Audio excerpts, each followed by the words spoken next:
بسم الله الرحمن الرحيم نحمده ونصلي على رسوله الكريم. Shukran for joining this particular session. Let's continue.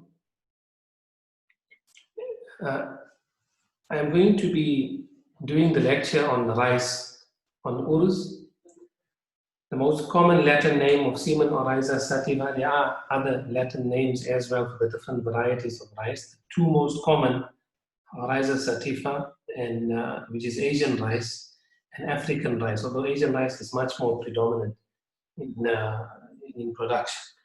So I'm keeping the session short. I just want to get through the main information. We're going to have two sessions on rice.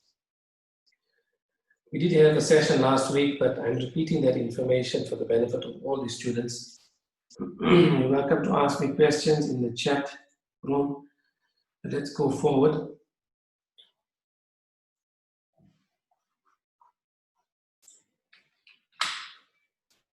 So normally when you hear the word rice or you speak about rice, because of the time, the zamana, the age that we live in, this is the most common appearance or the picture that will come to your mind. So the reason is because we are very much used to eating white rice, which is highly refined. The husk is removed, the bran is polished off, the germ of the rice is removed. This is what we used to eating. This is the majority of rice production. In fact, more than 90% of rice production for commercial use is actually white rice. So I needed to speak about this first because so you can understand what we mean today when we say rice is different to what rice was in the past when the books of Tibi Nabawi were compiled and the books in the other traditional medicine modalities were compiled and written. I'm just waiting for a few more participants to get in. Okay, so I'll just repeat a little bit of what I said for those participants who just joined. So we're speaking about rice, and when we speak about rice, most of the time, or probably all of the time, what you're thinking of is white rice. And it's important to make a distinction because when you look at the old books of Tibi Nabawi and you look at the old books of other traditional medicine modalities, certain functions and certain uses of rice are mentioned. So these uses and functions and qualities and temperaments and the mizaj, and even the Unani tip qualities of cold and moist or neutral and moist, what was it based on? Was it based on the rice that we consume today, which is highly refined, the husk is removed, which is also called the chaff of the rice, the bran is removed during the polishing process, the germ of the rice is removed? Or does it refer to the rice which existed in that time? I think there's a lot of confusion here because many books, when you open them with regards to traditional medicine, will describe rice as being a very beneficial, a very healthy food. But we know from experience and from the epidemiology in the world today that rice is responsible, or high consumption of rice is linked with diabetes, heart disease, and many other illnesses, of which obviously diabetes and heart disease are the major illnesses. So that's why you find also amongst Asian populations, diabetes is very prevalent. So what is the issue? Is rice good? Is it not good? How do we understand rice then? And that's why the need for going back, looking over the material and integrating it into what we have today in front of us, and the climate that we live in, with regards to the advances, especially that have made in the past, that have been made in the past 100 years, have really changed how things are in the world with regards to medicine, with regards to diet.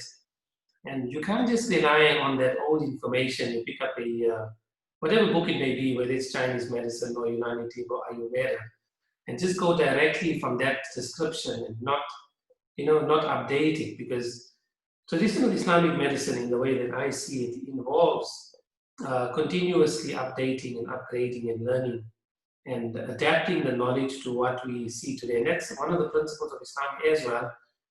The usuls remain the same, the foundation, but based on the particular situations of a country or situation that we're living in, things do change in terms of their branches. Now, I don't want to go, overstep the bounds and say that things change in Islam based on, the zamana, because there are many people who say that and then they try to diminish the actual usuls and the foundations of Islam, and they try to take away Sunnah, and they try to make, make it that you don't have to practice on many things of Islam. That's not what I'm saying. So I'm restricting, what I'm speaking about to medicine. So we have to look at these things. We have things in the past 100 years that we never had before in the 1,400 years from the time of the Prophet and before that Ezra. So in the last 100 years, there's vaccinations, there's proliferation of technology, and many other things. We have no history of these particular issues in the past. So we have to develop knowledge based on the principles and how we approach these matters. So anyway, let me go forward, and please remind everybody to mute, especially when you're coming into the room. So let's go forward. Currently, white rice, staple food of more than half of the world's population. So what's the issue? What's the qualities of rice? Is it beneficial? Is it not beneficial? Let's do a bit of history first. I'm just going to run through it. The most important thing, this lecture is being recorded, and I will upload it with the slides as well for you to go over afterwards. So the rice itself is a seed. Let's speak about the seed a little bit, because there are different parts to a plant. There's the seed, there's the roots, the stems, the flowers. Generally in herbal medicine, seeds are more substantial in their effect. They're more supplementing. They treat, so to say, the root areas of the body, which would be your digestive system, your kidneys, your liver. So it doesn't mean that all seeds will do that, but it just means that seeds in general have a predisposition towards that particular part of the body. It's the same with black seed, for example. So black seed has predisposition for the kidneys, but it does treat other areas of the body like the lungs, etc. So it's a seed. It's been cultivated for approximately 10,000 years, either originally in India or in China. I prefer the view of India because that's where, according to the many traditions, Adam alayhi salam came down, and it only makes sense that cultivation started, in this particular time period, because most of the hadith indicated Adam alayhi salam was present on the earth, or came down to the earth approximately 10,000 to 12,000 years ago. But there's a lot of obviously discussion in that, and that's not the focus of our discussion here. But what I will say is that we know from science, archaeological findings, that rice has only been cultivated for the past approximately 10,000 years. So this further enhances, the correct view that mankind has not been on the earth for 7 billion years, like the evolutionists want us to think. If you look at the, and I mentioned it before, if you look at the cultivation of many different plants and fruits, the fig and the olive, etc., you'll find that they don't exist in the world. They haven't been cultivated for more than 10,000 or 12,000 years ago. So it's only natural to understand it this way, that Allah subhanahu wa ta'ala has placed these items for man at the time for when humankind was present in the world. Because there was no need for it before, because there was no humankind in the world. Whatever animals existed, whatever other creations of Allah subhanahu wa ta'ala existed, did not require these particular types of grains. Just give me a second, I'm just tending to something else. Let's continue. So the rice itself, 70% is carbohydrates, and that's what makes it an issue today. We know about the glycemic index and high carbohydrate intake. I don't know if any of you are still on the idea that calories is the problem, because calories is not the problem, especially in weight issues, in weight gain, and in losing weight as well. The calorie focus, and generally Western medicine based on science, not on traditional ideas. And if they haven't been keeping up with the latest research, they still have a calorie focus. Whereas actually carbohydrates is the problem, and it's also not related to high fat content. So some people are still on this, excessive consumption of low fat products, low fat milk, low fat cheese, etc.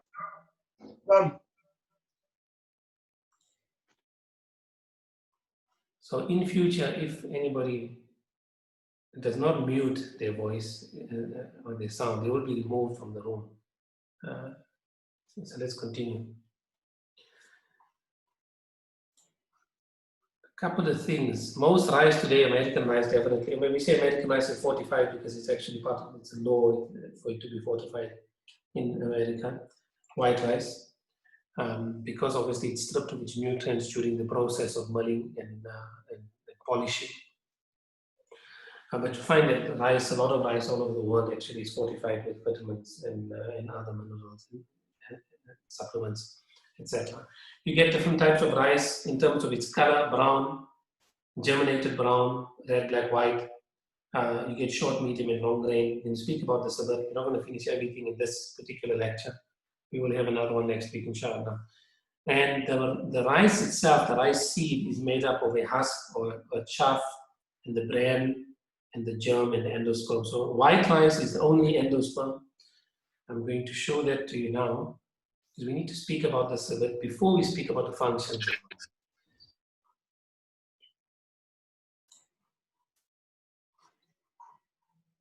Okay, so I have a image up here. I don't know if you can see it changing. It's an animated image showing the complete rice in this particular image here, which includes the chaff, the bran residue, the germ, and the endosperm. So just to show you that during the polishing and the milling of rice, so much is being removed from the rice, and these things contain a lot of nutrients. Consumption of rice, which has been highly milled and polished, down to where it's just white rice with no germ. You can see on the image, the cereal germ is what I'm speaking about. So when the cereal germ is removed and the bran is removed, you see there's two layers of bran, there's bran and bran residue, because some processes of milling and polishing do leave the bran residue. For example, basmati rice is less refined than other rice varieties, and that's why it has a lower GI index, approximately 60, whereas other rices have other refined white rice, where everything is removed. It has a GI of between 80 to 90.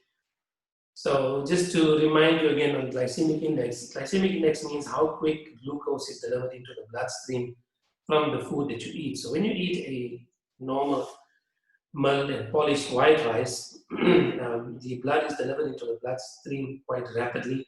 So this causes a rapid increase of the glucose. So the glucose is delivered into the bloodstream rapidly. So this causes a rapid increase of glucose within the blood, which then initiates a process of release of insulin. Insulin then causes the rise of the carbohydrate content of glucose to be converted into fat and stored in the body. But it also produces many other effects that lead to diabetes and to insulin resistance. And you have a constant cycle of hunger, which promotes the overconsumption of sugary products. So I'll just skip it quickly here. I want to skip to and just tell you what's been found with regards to the excessive consumption of white rice. Let's take a look. I have it here.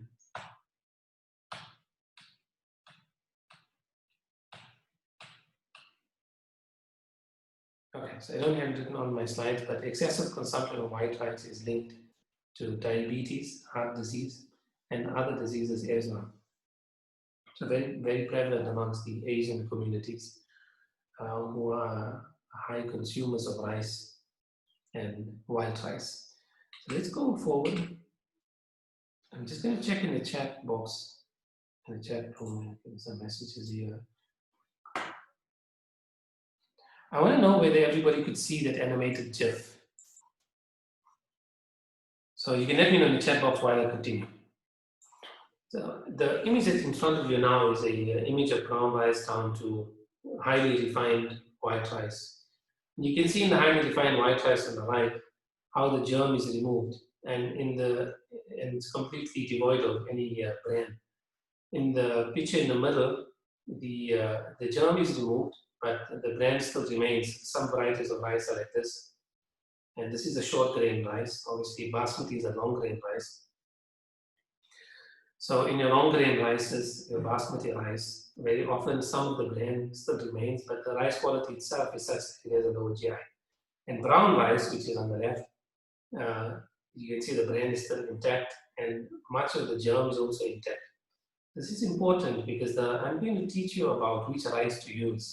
And we're going to use all the types of rice though, but which rice is obviously beneficial to use long term, because there are two ways to use food.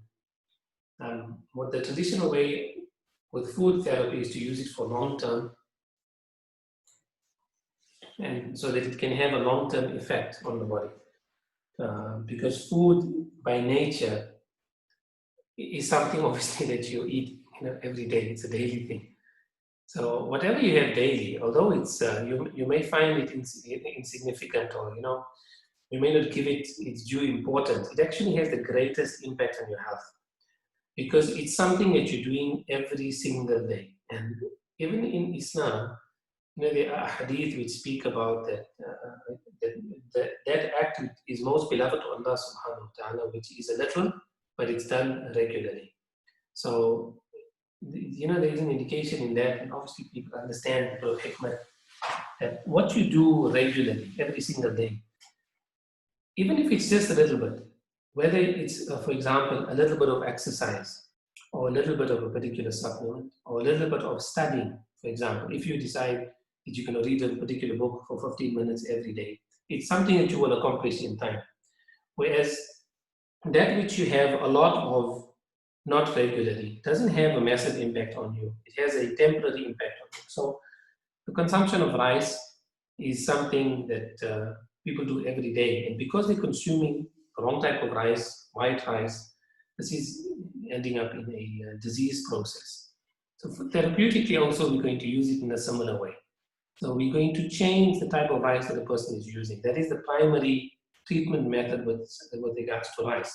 So then two things are important: the type of rice that you're going to be using and the method of preparation, which would include the addition of any other substances. So I'm going to go into that in detail in the next lecture. I just want to get through the types of rice in this particular lecture today. So let me move forward here. Let's go to what the traditional understanding of rice was in the past. Just a little bit of mulling and polishing. Okay. So during the mulling and polishing process, I mentioned to you before that a lot of rice, American rice especially, is fortified, and it's a requirement for the rice to be fortified for rice which is consumed in America and many other developed countries which have laws surrounding this. So you find that most of rice today will be fortified. No problem eating fortified rice. Obviously, we prefer to use a natural substances, but if you're going to be having white rice and people are having it regularly, then it needs to be fortified, because it produces beriberi, is the particular condition that's caused by consumption of unenriched white rice because of the lack of thiamine, vitamin B1. So during the burning and polishing process, you can see it's up on the slide here. I don't have to repeat it for you. A lot of the nutrients are actually removed from the rice because they are contained within the bran. And not actually within the germ itself, but the germ has some other components which we're going to speak about now. So that's removed from the rice in the process of mulling and polishing. So what types of rice do you have? I've got a nice picture for you. You've got your traditional white, I can't use the word traditional, sorry about that. What I mean is the common white rice on the bottom right. And you've got your other varieties of rice, your brown rice, which has some green areas in it. It's just the remaining of the chaff on the right-hand side as well. But you also have red rice. In this particular picture, it's quite a long grain, reddish color rice. And you have black rice, which you can see. And the picture on the left, if you notice, it has some slight strands, or those of you who are familiar with the germination process and have seen it, You can see that actually this is germinated brown rice. So these are the 5 types of rice that you have. Like it's the most common is your white rice. That's what's most easily available from the markets, etc., that you will be exposed to. But the other types of rice are definitely available. Those of you who are, in fact, in South Africa, Australia, US, black rice is commonly available. Germinated brown rice can be made by soaking brown rice for about 20 hours until it starts to germinate. If you soak it longer than that, then the germination process will continue more. It's not really recommended to do that. Red rice varieties are also available, but not as common as the other varieties. They do have their benefits. So what is being spoken about? Let's move on to what benefits and what indications, what uses of rice were spoken about in the past. Now that you have a better understanding of the varieties of rice and you understand that these rice varieties will have different effects. I've taught you this before in the course, those of you who are doing the complete Islamic medicine course, that everything that Allah subhanahu wa ta'ala has created in terms of food and medicinals, you can infer from their color, from their taste, what effect that they would have. So I'm not going to go through that now in detail.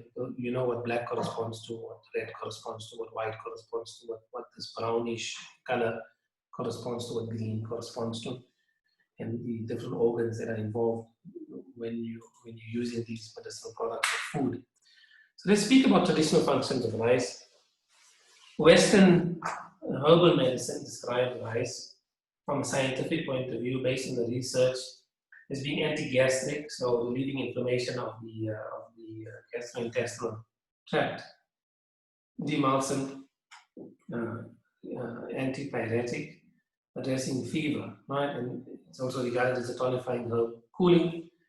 So I don't want you to take this on board and think of every rice as having these functions. The reason I'm showing this to you is because there's a wide variety of things that have been mentioned in books in the past, and even according to Western herbal medicine books with regards to rice. But how do you decide how you're going to use the rice? Which rice you're going to use? What's better for what? Are you going to just prescribe for people to use rice? Tell them to have rice, hell of a lot of rice, because then they're going to go out and get white rice.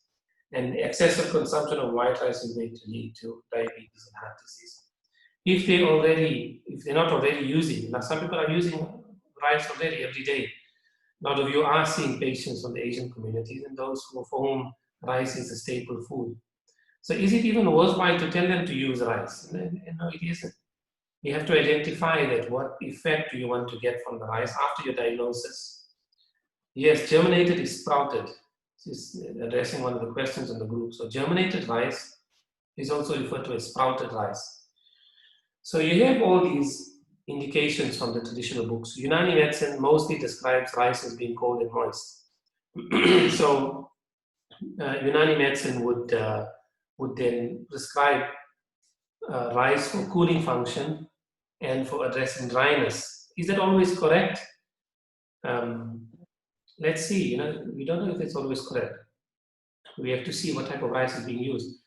Ayurveda, traditionally, rice has been regarded as actually sweet.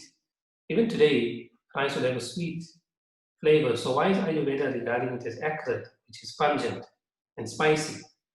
And the particular effects of rice, which I mentioned here for Ayurveda, on both small boys and infants. So this tells us that they regarding rice as having a cooling component. Epilepsy, insufficient lactation would mean that they regard rice as having a supplementing ability for blood.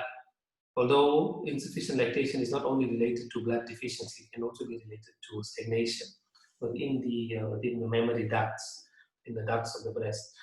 And often this is overlooked when people are treating insufficient lactation. And look, I will go into all of this in more detail in the next session. But just to give you an overview in this particular session, we probably have about 10 minutes remaining, so let me get through the remaining slides. In the Tibi Nabawi books, particularly the book of Ibn Qayyim al-Jawziyya and others, you find that rice is often mentioned as being hot and moist. So you have Unani saying cold and moist, and then you have Tibi Nabawi book saying hot and moist. And just to mention that although rice is mentioned in the books of Tib Nabawi, it's not particularly mentioned in the Hadith or in the Quran, like many other medicines that are mentioned. But this is not an issue because every single food or medicine is not mentioned in the Quran or the Hadith. The Hadith focus on the foods that were available in the Hijaz region, which Nabi Sallallahu Alaihi Wasallam himself used.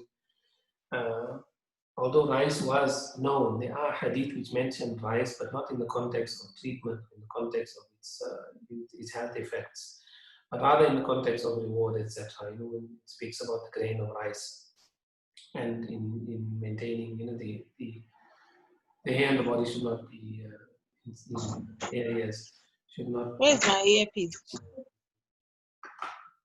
Grain of rice.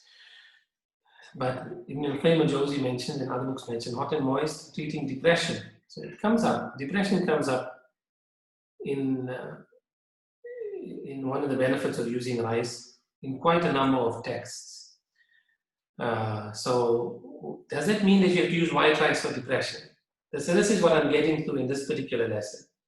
Which rice are they referring to that can treat depression and reduce colic and reduce oiliness of the skin? So if you're saying reduce oiliness of the skin, then is rice dry in nature? But you also mentioned, it also mentions in the Ibn Nabawi books that it's hydrating. So what we're going to say in the traditional Islamic medicine, that especially in the course that I'm teaching you, that it depends on the type of rice that you're using. And that's the way to make, tatbiq, which is an Arabic word. It means that, to reconcile between the differing indications and functions of rice that are mentioned in the different books, and to reconcile with the rice that is commonly known as rice today, which is definitely different to what rice was in the past.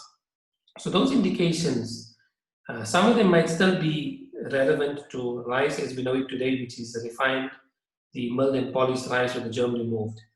But many of them are not. Many of these indications that you're seeing in front of you do not apply to the regular rice people are eating today. So don't expect to get those effects from prescribing rice, or even if you're going to make a rice congee, which is a rice porridge, or you're going to use other methods of rice and expect to get that type of benefit. In fact, you might end up further worsening the problem if the problem is related to a high carbohydrate diet, a high GI type of diet. So let me move on to the next slide, which is going to actually assist you now in understanding the difference between the different rices. So let's start with the rice, the common rice that we know of today. So common rice, highly refined, milled and polished with the germ removed, and I'm not speaking about basmati either. So I'm speaking about your very highly refined commercial rice, which is the most commonly consumed. And on this particular slide, if you can see it, anybody can't see, let me know in the chat box. It's the one on the bottom right. So it's cool and moist. We're going to agree with the Unani Tib description here, that it's cool or cold in nature and it's moistening. So just with regards to the moist nature, I haven't written it up on the slide here, but the moisture depends on the length of the grain. So the shorter the rice, the more moist it is. So your long grain basmati type rice will be cool or neutral in nature because it still retains some of the bran, but it will be less moistening. Okay, that is why basmati rice can be used for damp conditions within the body. But your standard white rice, it cannot be used for dampness within the body. Anyway, cool moist rice, it hydrates, it has a moistening component to it. Treats thirst, heat stroke. Right? Heat stroke I'm emphasizing because I would use white rice for heat stroke and other signs of high heat. So let's say, for example, you went for Umrah, for Hajj, and it was the really hot season, or you were in another condition where you had a lot of heat, or in your own particular country, it was extremely hot, and you had a case of heat stroke, or close to someone having heat stroke, high fever type headache from the heat exposure, and even also high fever from an infection, from a hot type infection.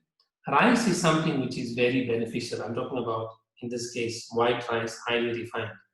So that's something that you can use to cool a person down.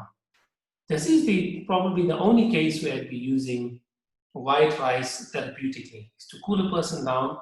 In the acute case, I would definitely not use it long term, because long term it doesn't have good effects for the body. And some of your other rices, if a person, for example, has a lot of heat in their body, you can still use brown rice. Brown rice will have a good effect for them. You couldn't justify the use of white rice on a long-term basis, especially in high quantities, just on the basis of addressing heat within the body. So that's your typical white rice, highly milled, highly polished, the bran removed, and especially your shorter grain. Basmati rice is a bit better. It can be used more often for someone who has diabetes, or there's a risk of diabetes, or they need to stay away from high glycemic index foods. But next on the list, and even better than that, for someone who's got diabetes, is brown rice. So brown rice, commonly available. It's not an expensive rice, and I mean, we have to take these things into account as well, because if you're going to advise people to do this, you need to consider what their budget is. Black rice is very expensive. So red rice is also fairly expensive to use. In fact, okay, we'll get to black rice afterwards. So let's speak about brown rice. Brown rice is neutral to warm. So this is where you get that the texts speak about rice as being neutral or being hot and moist. In the Tibi Nabawi books, the books of Ibn Qayyim al-Jawzi rahmatullahi, most likely they were referring to brown rice, not the white rice, the typical white rice. So brown rice, it has the B vitamins intact, and B vitamins are generally warm in nature. So I'm trying to combine and give you an understanding, because this is what we face today. We're familiar with these type of things, and especially if those of you who are medical doctors, you know about these vitamins as well. So it's important to try to make a joining of these concepts so we can treat correctly, but we have to base our treatment on a diagnosis, and the diagnosis has to be based on, or have as its roots, the patterns that I taught you in the Islamic medicine course. But this does give you information as well. Even if you haven't done the course, you'll know how to use these rice therapeutically in the future. So it's better for strengthening the digestive organs. Obviously, it's high in fiber. So if it's high in fiber, it's going to have beneficial effects for the digestive organs.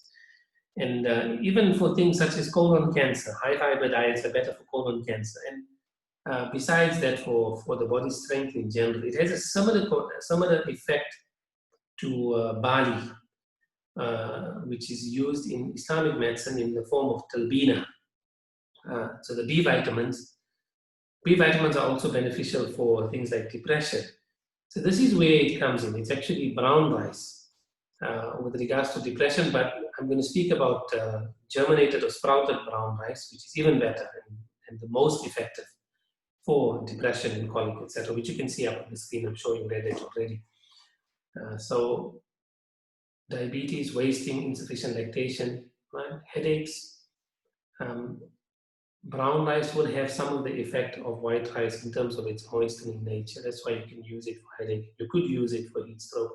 The best would be to use white rice for heat stroke. Some people use, and I've used it in the past when I've had migraine headaches. I'm talking about white rice in particular. Let's move on, because we only have, well, actually we passed our time limit, but I'm just trying to continue and finish the slide off. Red rice, which is particularly from the Himalaya region, which is interesting because all of your red salt or your Himalayan salt, it also has the same color.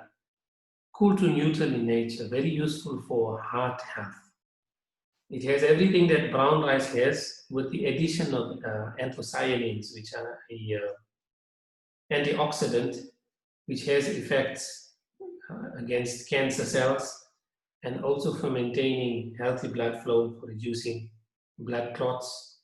So that's where red rice comes in. It's something that you can advise a patient to do who has heart disease, who may have suffered from a heart attack in the past, to change the form of rice that they're eating, to adopt the eating of red rice instead. So I wish I had more time to discuss this, but I will discuss more next week. But let's complete the remaining two. Germinated or sprouted brown rice is my favorite. It's very interesting. Probably my favorite because I'm also wood.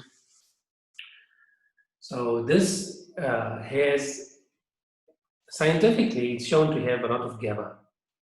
So gamma aminobutyric acid, I think that's the full name of it. And this has a lot of effects on the on brain function. So this is the rice which is most beneficial for depression, for anxiety, for PMS, for colic, for liver issues, for stagnation, for blockage, for use in insufficient lactation. Overseas you get this pre-germinated, and I mentioned to you before that you can cause the germination by keeping it in water, soaking it in water for 20 hours. Very beneficial. I'll speak more about GABA in the next session, inshallah. So it also has many beneficial effects for kids in terms of growth and development. It's being used for delayed growth and development. And there's also studies to support its use for brain function, so for attention deficit hyperactivity disorder, and other disorders of the brain like cerebral palsy, etc., and other cases where you had brain damage from chemical use, etc., from certain toxins or environmental pollutants. So I'll speak more about that, inshallah, in the next session. Let me finish off now with the last one, which is black rice. So black rice was considered or regarded as emperor's rice in the past. Much more expensive. But black rice, you start to get a change in the actual taste of the rice. It's no longer very sweet. It starts to have a nutty flavor, which is a bit more salty in nature. And you know the salty flavor has a predisposition for the kidneys, right? And in this case also for the liver. So this is used to supplement the liver and the kidneys. It has a higher content of iron, in fact, approximately about 2.2 milligrams per 100 grams, which is quite good compared to the other varieties of rice. So it will be good for blood. It's mentioned in the books that it can be used to delay the onset of gray hairs. I don't know if it can reverse gray hairs. I wish it could. There are some substances which do that. I'll speak about them later, inshallah. Right? But regular consumption of black rice is actually very beneficial for the body, for the liver, for the kidneys, for blood, and for other weakness of the kidneys, which can manifest as swelling or edema. Jazakallah khairan for attending this particular lecture. Inshallah, I will continue with the more information with regards to rice and how to use it in particular recipes in the next session. Assalamu alaikum wa rahmatullahi wa barakatuh.